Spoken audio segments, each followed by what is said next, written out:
언어해법 특강 1권 문학편입니다. 언어해법 특강 문학편 교재 7쪽 해법 1부터 보겠습니다. 지문 읽기에 대한 내용인데요. 언어의 고득점을 받기 위해서는 지문 읽는 힘이 강해야 됩니다. 문학이든 비문학이든. 그래서 해법 1은 이 시 읽기에 대한 내용입니다. 시를 어떻게 읽어야 하느냐. 한마디로 시는 상황을 읽으라는 거예요. 시에서는 현대시나 고전시가나 이 상황을 읽어내는 것이 가장 중요하다는 겁니다. 시에서는 뭘 읽어내는 게 가장 중요하다고요?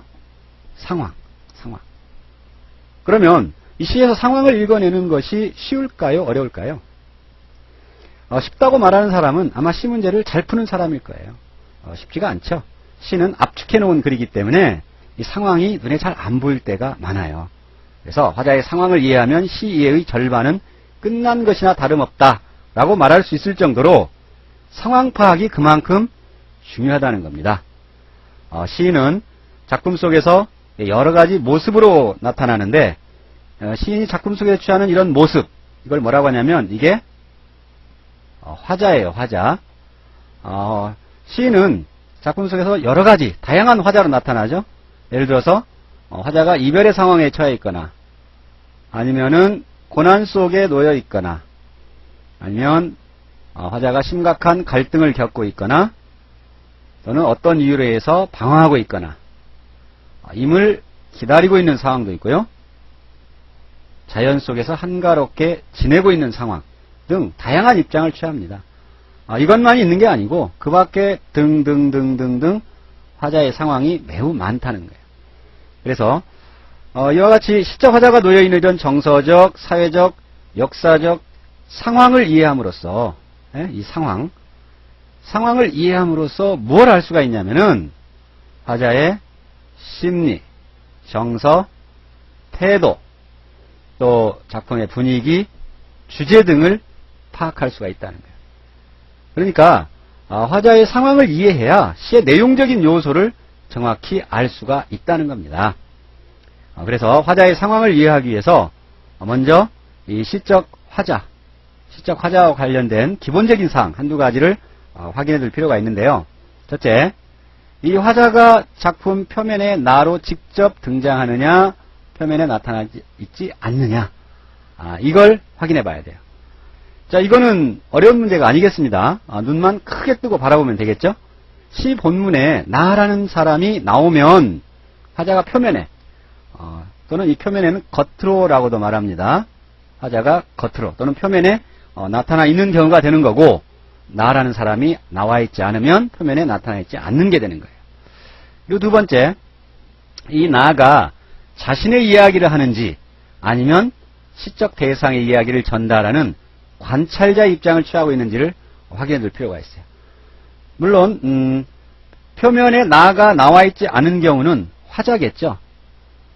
표면에 드러나 있지는 않은 화자가 자신의 이야기를 할 수 있고 또 시적 대상의 이야기를 전달할 수도 있습니다. 그래서 화자와 관련된 이와 같은 기본적인 사실이 뭐 엄청나게 중요해서가 아니라 이런 기본 좌표를 바탕으로 해서 화자의 상황을 파악해 나가자는 뜻입니다.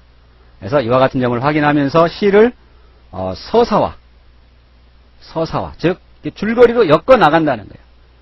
더 쉽게 이야기하면 이야기처럼 풀어서 이해한다는 겁니다. 시를 읽으면서 화자가 이러네, 화자가 저렇구나, 이렇게 풀어서 읽어가다 보면 화자가 어떤 상황에 처해 있는지 보다 명확해진다, 그런 얘기예요. 아시겠죠? 자, 그래서 다시 한번 강조하지만 이 시험장에서 낯선 시 작품을 만났을 때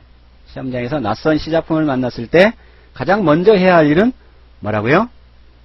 가급적 빨리 상황을 파악하는 일이다.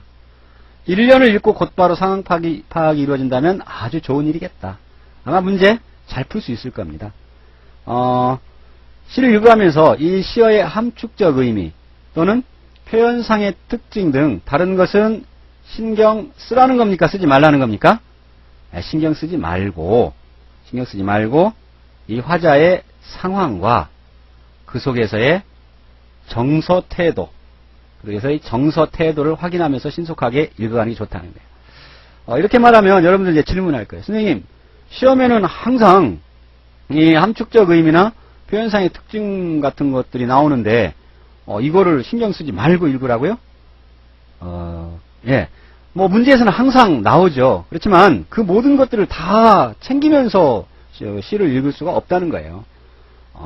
함축적 의미나 표현상의 특징 등은 문제에서 물으면 그때 답해주면 되는 거고, 시를 읽어 나갈 때는 무엇보다도 화자의 상황과 그 속에서의 정서 태도, 이걸 확인하면서 신속하게 읽어 나가야 한다. 그런 뜻입니다. 자, 그 점을 꼭 기억하시고요. 이제 다음 페이지에서 직접 시를 한번 읽어보도록 하겠습니다.